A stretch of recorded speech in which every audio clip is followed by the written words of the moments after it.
Hello and welcome to Beginners Python and Machine Learning. My name is Tim Cummings, and tonight we're going to be looking at Python f-strings. So this is the Beginners Python and Machine Learning meetup group. We introduce people to Python, and we also have sessions on machine learning. So tonight's session is in the first week of the month, so we try to cater for absolute beginners. So feel free to ask any question you like, even just how to get your computer working to run Python, and we'll take it as slowly as is required. We repeat these sessions on the first week of the month, so it doesn't even matter if we get totally diverted from the topic that we're looking at. Now, if you want to ask questions, you can ask them in the YouTube chat. I'll try to follow that. Or you can ask in Slack.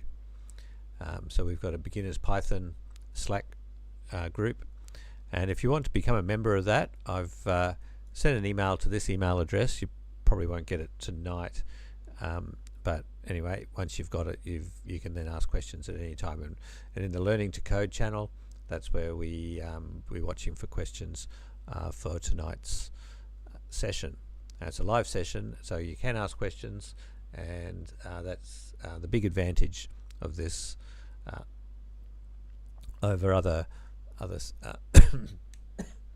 online resources. We also do in-person sessions. So our next in-person session is going to be at the precinct in Fortitude Valley in Brisbane, and that'll be on the it'll be on the 5th of June. So it's in a few weeks' time. All right. We also have a lot of our stuff on GitHub. So this is the URL this is my GitHub repository, TimCU, and in BPAML sessions, which is Beginners Python and Machine Learning sessions. In the online folder, you can see all the online sessions that I've done. And if you go into any one of those, it will have the YouTube link, so you can watch the video, and any Google Colab notebooks that you might require to follow along with. Alright, and so tonight's one, we have a Google Colab notebook, and the advantage of Google Colab is you don't even need to install Python on your computer, but it is fully functional Python. It's provided by Google for free, and they give us a VPS, virtual private server. Each person gets one to run their code on, and I've got a link here, so if you want to click on that link, the link is, you should find it below the video in YouTube or on the meetup site if you've registered through our meetup. So click on that link, and that'll take you to Google Colab. You'll probably need a Google account if you want to save anything. See here, it says here changes will not be saved, and that's because you've opened my Google Colab one, and I'm in a different account here as well, so I can't even make changes. So the first thing you need to do is copy it to your own Google Drive. So click on this button here, copy to drive. Alright, remember to ask any questions, especially these early steps, because if you don't get past the early steps, then you won't be able to follow along.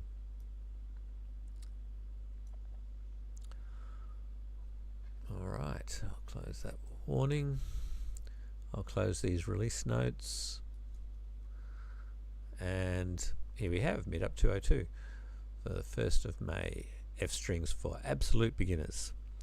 So f-strings, it's one of the data types in Python is strings, and there's a particular format of the string called an f-string, and if you put an f out the front of the string when you're creating it, you can use it for a really powerful way of formatting your data into strings, and then you can print the strings or save the strings in files or things like that.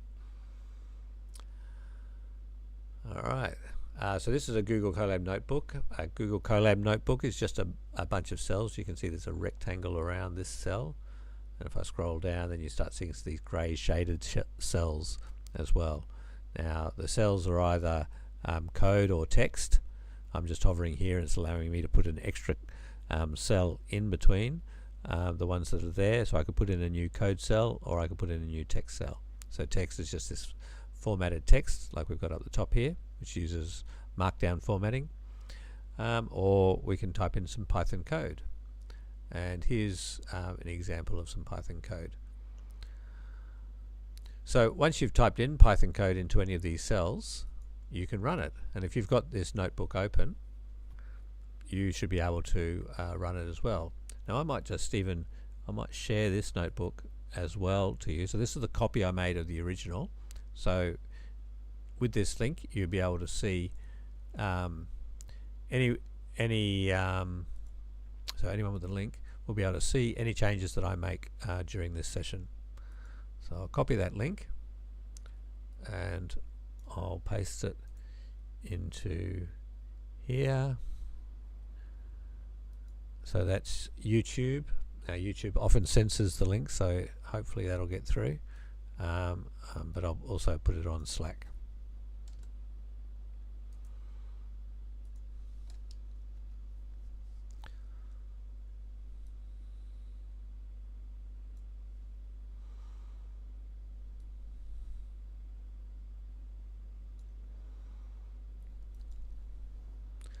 All right.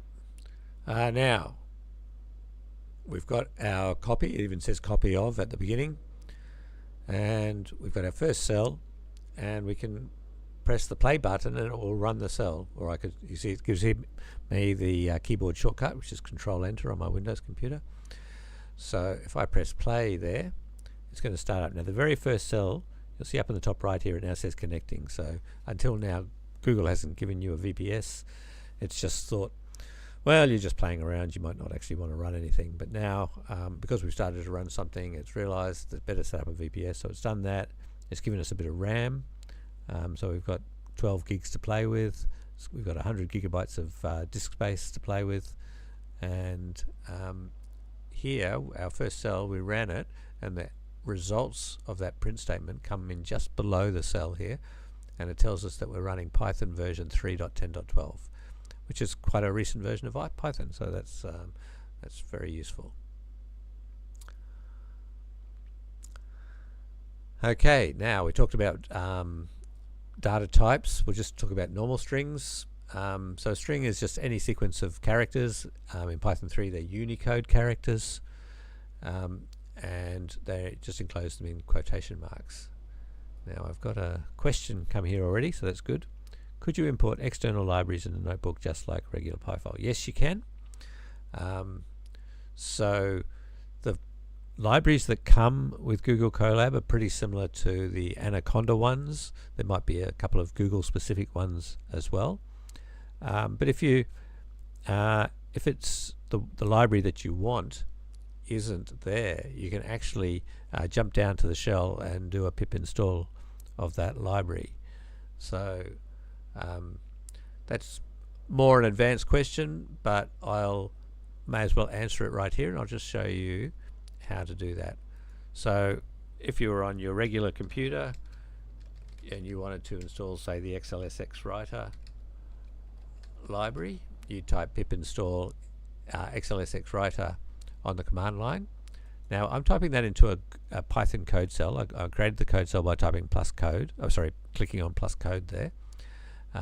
So it's expecting Python, but what I can do, it's got a special character. I can put an exclamation mark at the front, and then when I run it, it'll jump down to the shell and start installing it.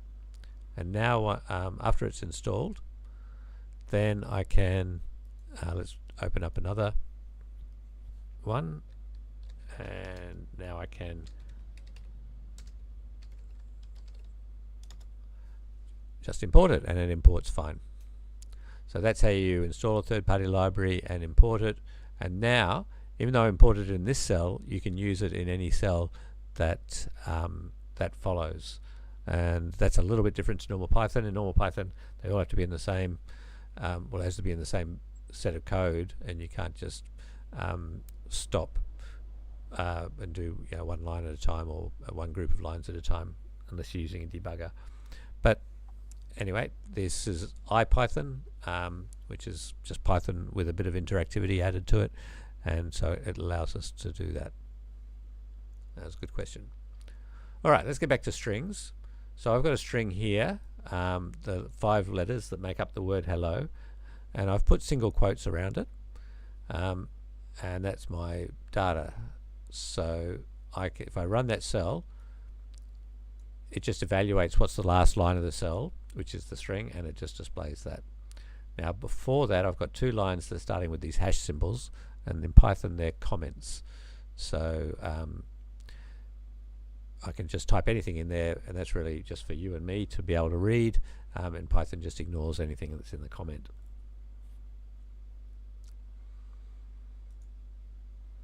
Okay, so let me know if you have any problems running the cell and getting hello to come out. Okay, now we can know how to create a string, and what can we do with it? Well, we can store it in a variable. So a variable is like a memory location that where we store data, and the name of the variable defines where the location is, and so that makes it possible to refer to it again later. So here we'll create a variable called s. We'll use the equal sign to say put this data into s.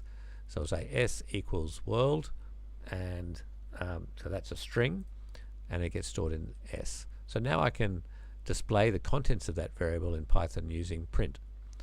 So I can use print s, and this will work in IPython or Python, and it prints out world. This previous one I did where I didn't have a print statement, I just had the string and expected the string to come out. That only works in IPython, the interactive Python that we're using here.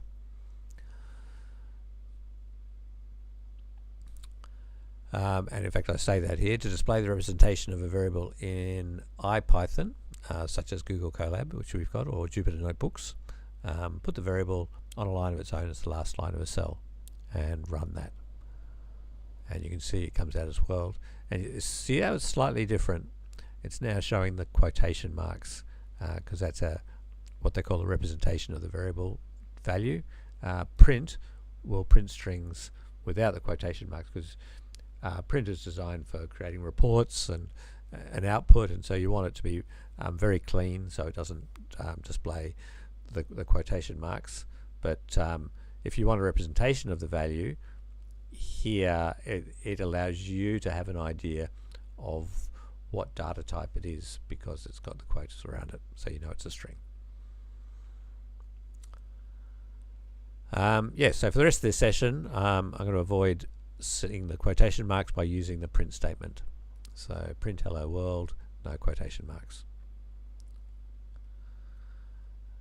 Now print is a function, so to call a function you just say the function name, and then parentheses, you put the arguments to the function, and print can have one value or several values, and they just have commas between those values, and then when you print the output it will just put a space between them. So C comma C, where C is New York, will print New York, New York with a space in between.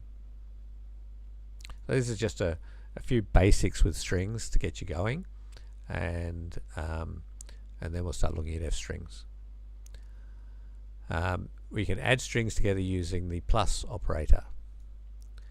So remember in C we've got New York, here we've got a literal string, so hello, so I've got hello plus New York plus a space plus another New York. So we didn't put this space in between, the plus doesn't insert spaces, so that's why we've had to put that space in there. So we get hello New York, New York. Alright, and just like plus is a mathematical operator being used for text, you can also use the asterisk for multiplying strings. So we can have a string being a dash, we multiply that by 40 and we get 40 dashes. That's a quick way of making a string of a known length, so you don't have to actually sit there and count them as you're typing them in. You just say I want 40 of them, and it doesn't have to be a single character that you're multiplying. So you go a variable called dash pipe, which stores dash pipe dash, multiply that by 40, and that's the output that we get when we print it. Okay, now I'm going to give you some challenges along the way. So you can either do it as you're watching the video.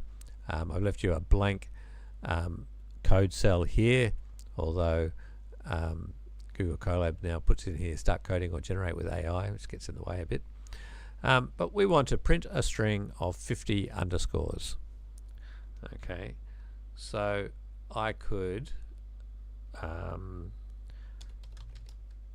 I want to print a string, so I'm going to use the print function. I'm going to want to use underscore, so it's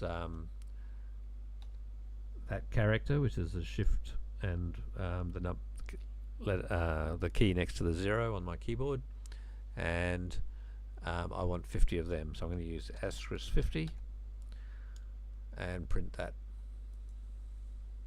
So that's the challenge. That's all the challenge was. So see if you can work out how to do that yourself. You see when you print underscores, you can't actually see the gap between them, but there are 50 of them there, and that's what we've got. So I also provide the solution in case you get lost when you're wanting to use this later, and I try to do the solution a slightly different way, and I've done it differently. I've put the 50 times out in front, and I've also used double quotes instead of single quotes. So you can interchange between double quotes and single quotes when you're doing strings.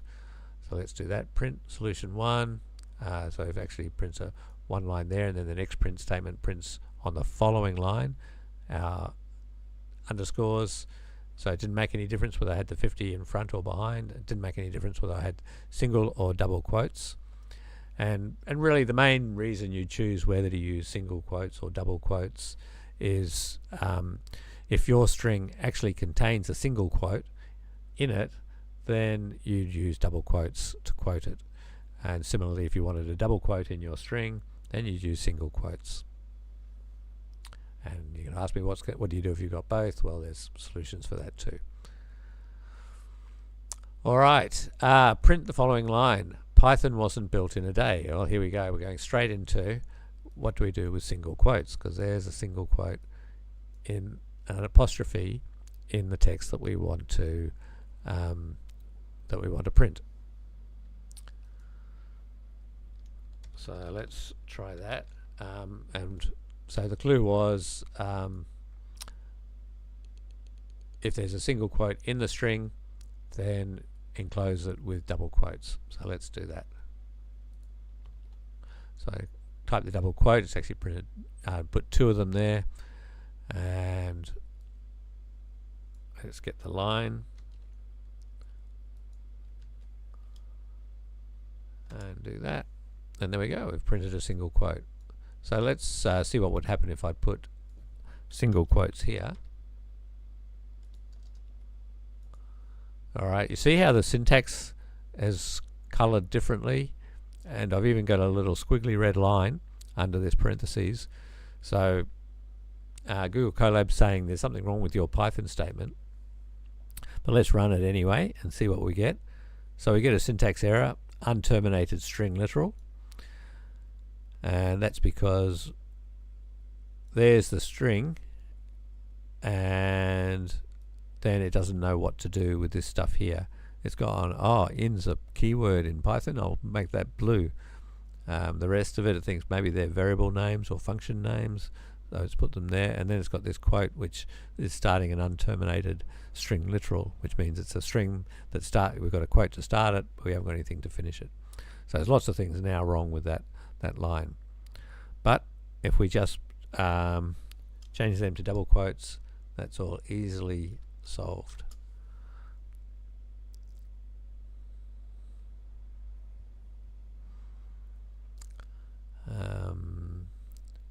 Okay, solution 2, and I've covered all of that. Let's run it just to see what it looks like. Yeah, it even prints the hash sign out the front. Right, so now let's have a look at F strings, which is really the topic for tonight's session. So F strings or format strings are created putting an F before the opening quotes. And then inside the quotes, you use these curly braces to contain an expression. And what Python will do when it sees that is, if you've got an F out the front, it'll look for those curly braces, and in whatever's inside the curly braces, it will evaluate and evaluate the expression. So the expression could be just a variable name, in this case city. Now we've defined a variable here called city, and we've assigned the string Brisbane to it, and so this is going to create a string that evaluates this expression and inserts it into the string, and then we can print it out. So let's have a look and see what we get. There it is, teaching about F strings from sunny Brisbane. So it's evaluated the variable city as the value Brisbane and inserted it into the string. So that's inserted one string into another string. We can also insert integers into a string. So we can have our meetup is number 202, and let's have a look at what we get when we print that out. This is meetup number 202. Okay, calculate the quotient and remainder from dividing meetup number by weeks per year and displaying in an F string. Okay.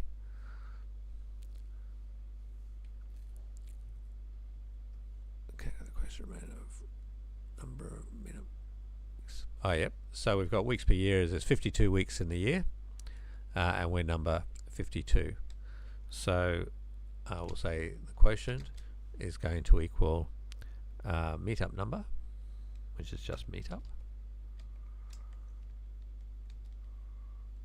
and even does command completion for you, and then I'll use double / to do a floor division and divide that by weeks per year. Now I actually forgot to run this cell, so it doesn't, it knows weeks per year there, but it won't be able to run that command because this cell hasn't been run. I can tell it hasn't been run because it didn't have a number there. See, this one's, well, and I can't point to them because as soon as I point to them, they become a play symbol. But I'll take the mouse away, and you can see 2 cells up, it's number 19, and then the cell above, it hasn't been run. So I better run that. That should say 20 now. Yep, it was the 20th cell to be run. And you can go back and rerun them if you want. And that's the advantage of those numbers. That'll tell you what order you've run them. Okay, so we'll have our remainder. We'll use the remainder symbol, which is just a modulus, which is a %, weeks per year. Okay, and let's run that. And and I've got to display them in an F string. Okay.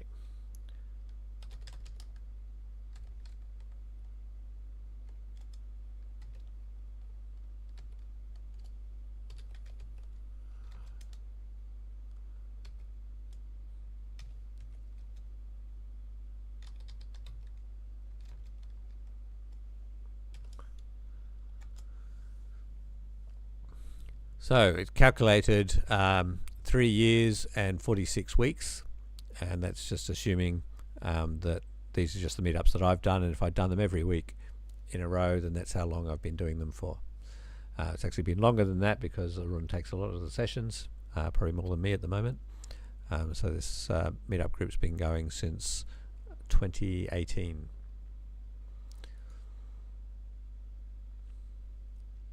Let's have a look at the solution. Solution didn't even bother with variables. It's just gone and put the expressions straight into the curly braces in the F string, and to come up with that that print string.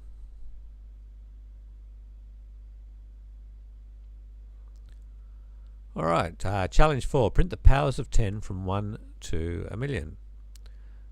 So say the third power of 10 is 10 asterisk asterisk 3. All right, so let's try that. I'm going to make a loop in range So I want to start from well, I'll start from 0 and I'll go up to 6 will be the maximum. So we go one more in range, and I put a colon at the end of my for loop. So you may not have seen a for loop before, but it's going to go, this is going to go run a piece of code. It's going to run it 7 times. The first time it goes through the code, I will have the value 0, and the last time I will have the value 6. Now I'm going to start a new code block to show what the lines of code that have to be repeated are. And so to do that, I put a colon there, and then when I press return, Google Colab realizes that I'm starting a new code block, and it will indent by 4 spaces.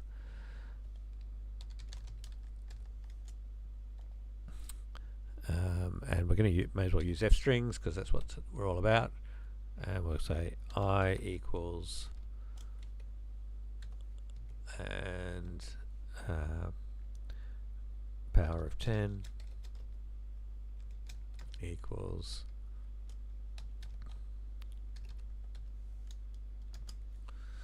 so there we go. 0, 1, 2, 3, 4, 5, 6, and the power of 10 equals 1, 10, 100, all the way up to a million.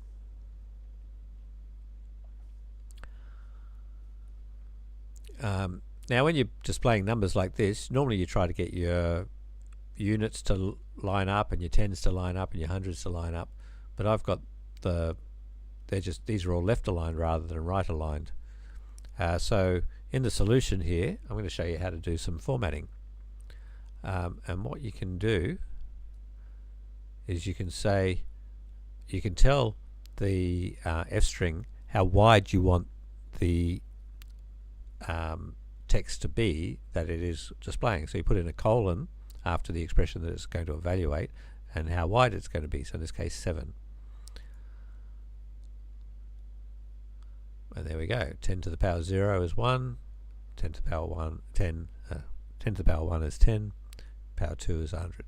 And now I've got all my units lining up, all my tens lining up, all my hundreds lining up, because it's made it right aligned. It worked out it was a number, it was an integer, so it goes, well, I'm going to right align that. Alright, challenge 5. Given that a mile is 1.6 kilometers, print a conversion table of the form 1 mile equals 1.6 kilometers. Alright, so we'll do a loop again. The first one we want to be 1, so I'm going to put a starting value rather than just 0, and we can go up to 10 times, so I have to go to 11 in my range because it goes up to, but not including the last one. And then we just do our f string, and we'll say m miles equals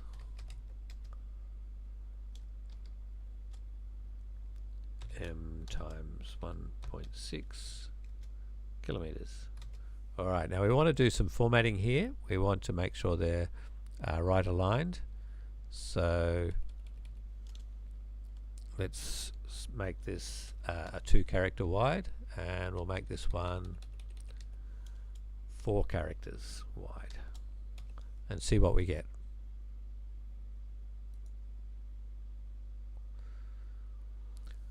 Well, it sort of looks okay.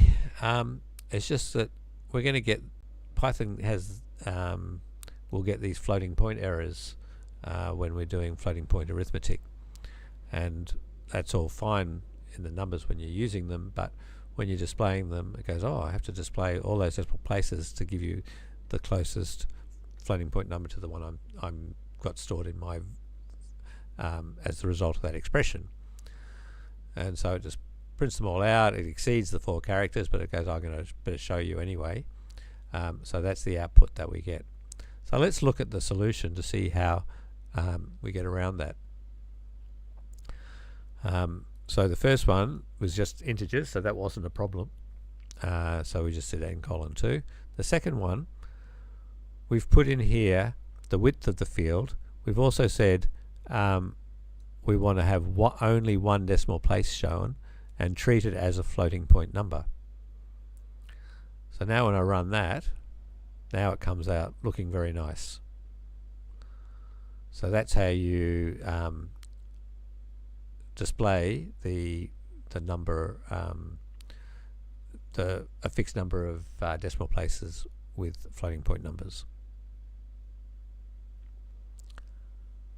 So there, that's floating point numbers. You can also display integers in different ways. You can, the default is decimal integers, but you can also display them as binary or octal or hexadecimal, and just doing all of this just using different formats.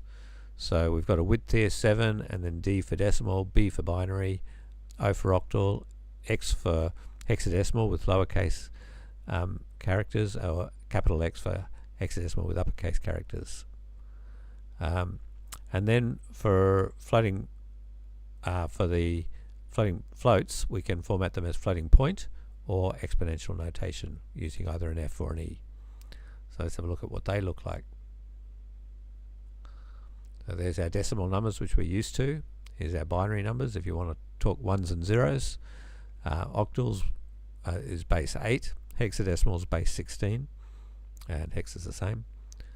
And there's our floating points with one decimal place, or we can use exponential notation. So 11.2 kilometers is the same as 1.12 by 10 to the power 1. All right, so let's get some data, so we don't have to just keep creating our own data. So we're going to go to the Brisbane City Council and use their free API on getting their ferry terminal locations. So I've just thrown a bit of code in there. You can look this up on their website for Brisbane City Council to see how to get it. Or we've even had some sessions in the past of retrieving data from websites. So using Beautiful Soup, so look at our past sessions if you want to see more about this. But I'll just run this. It's going to go to this website, grab the data, and just what we need. They've changed the location of it. So let's see if we can find out where it now is.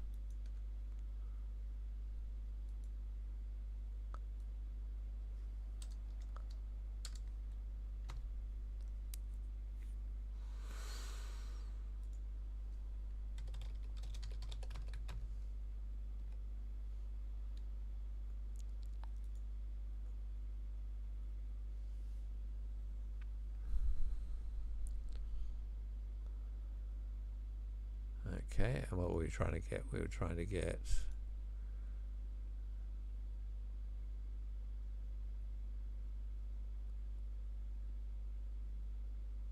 JSON.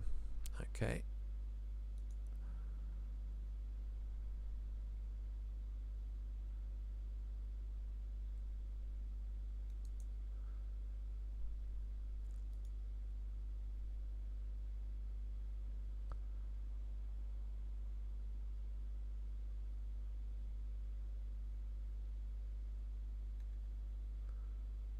We'll see if that works.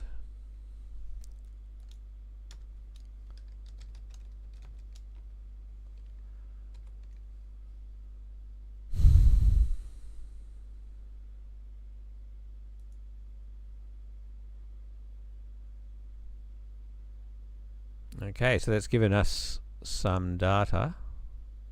Not a lot of data.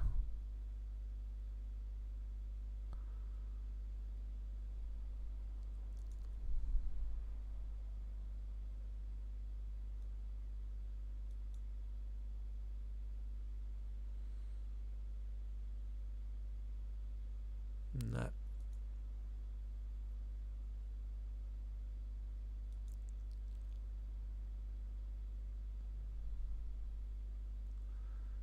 I'll try the CSV data, see what that looks like.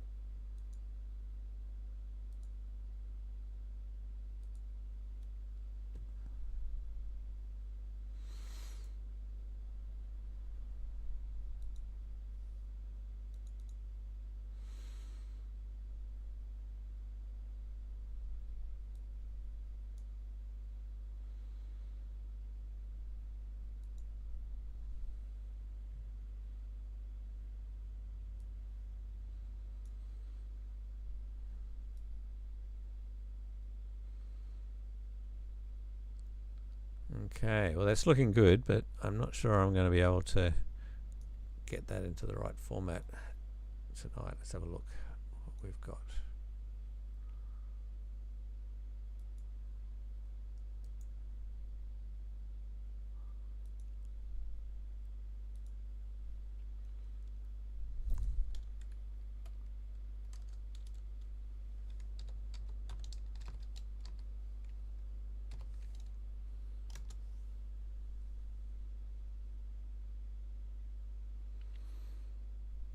Okay.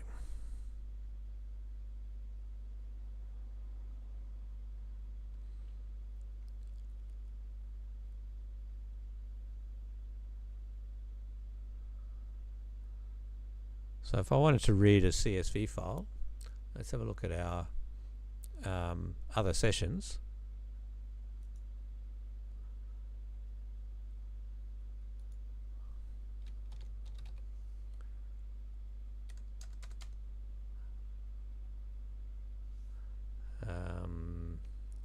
I haven't.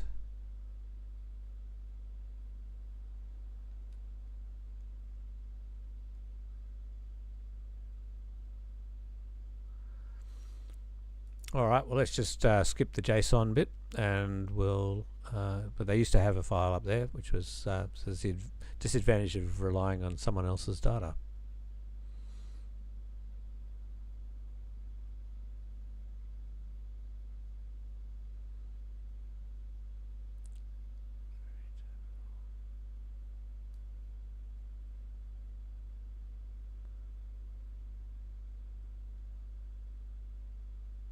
I'm just looking at the fields, because I think the fields are different as well, that are in the CSV file.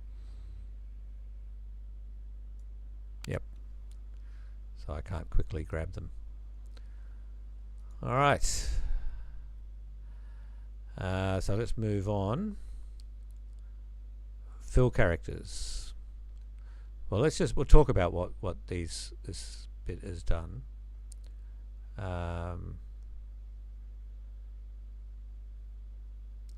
So we've used formatting just the width of a field. Then we've latitude and longitude, we've given a width of 17 characters, but we also want to show only 3 decimal places each time. So that's another way of formatting it. And then you can also change whether you want things right aligned, left aligned, or centered.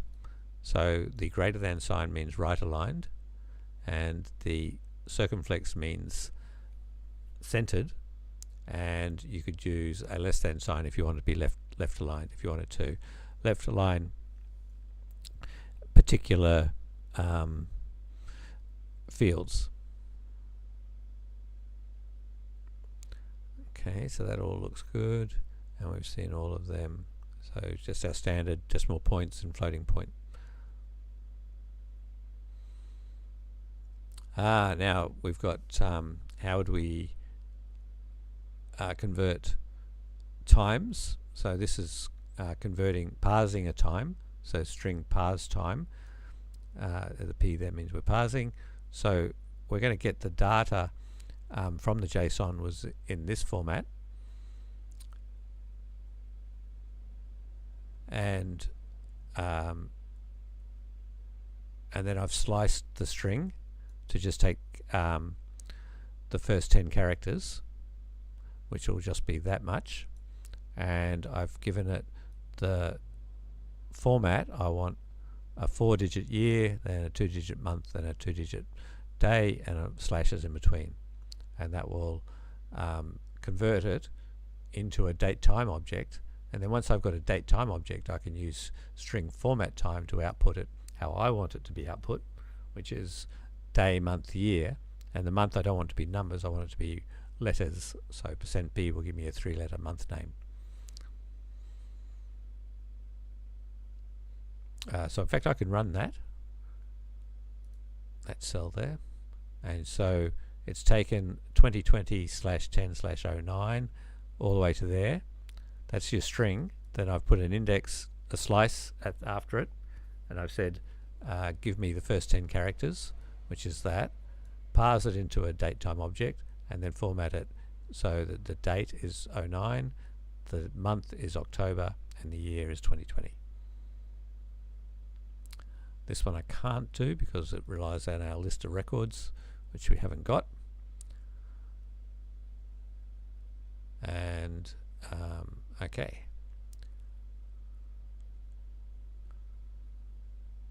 Fill characters.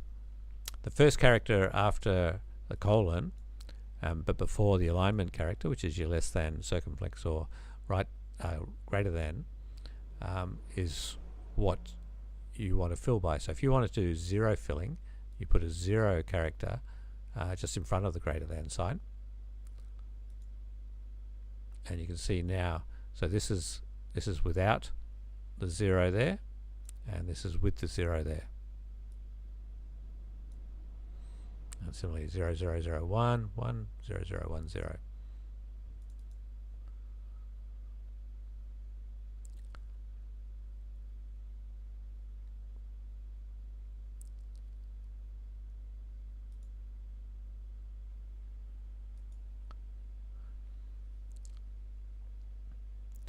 All right, now formatting, what are we doing here? Oh, we're going to use asterisk as our fill character. We're going to have it center aligned on a 30 character wide string, and the string that we're going to display is BPAML, for Beginners Python and Machine Learning. So there we go, it's put asterisk before and after because it's center aligned to this. So the fill character goes on either side to fill it out.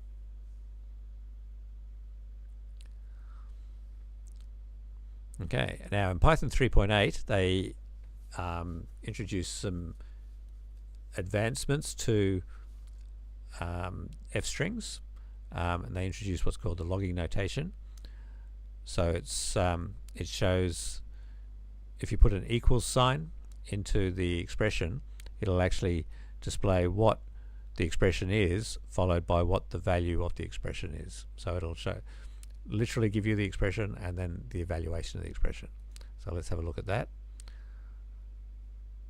So rather than having to type I star star I equals out the front and then I star star I inside the expression, you can just type the I star star I once and put the equals there, and it will do that for showing you what the expression literally is and then what the expression evaluates to.